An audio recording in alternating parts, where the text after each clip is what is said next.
लो जी, ये जदीद दौर का जदीद काम हो रहा वा। इंजीनियर नूं इन्हां ने लोकां मंजे ते पाता मिस्त्रियां ने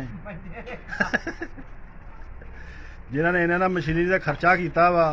ये पौड़ियां दे नाल ही अपना चाहा पाई जांदे आ, मिट्टी पाई जांदे आ। जिन्हां ने मशीनरी इन्हां खर्चा लखां करोड़ां कीता, वो उन्हां नूं किस काम दा मैनूं दसो।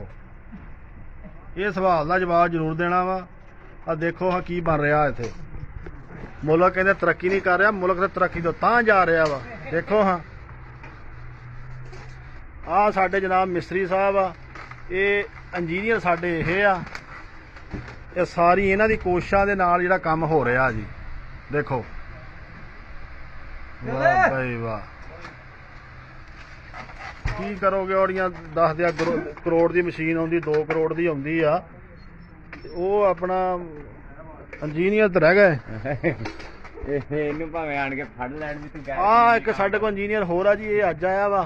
ये लभदा बहुत मुश्किल ना सानू, वैसे ये बड़ी मुश्किल नाल लियाउणा पैंदा जी सानू।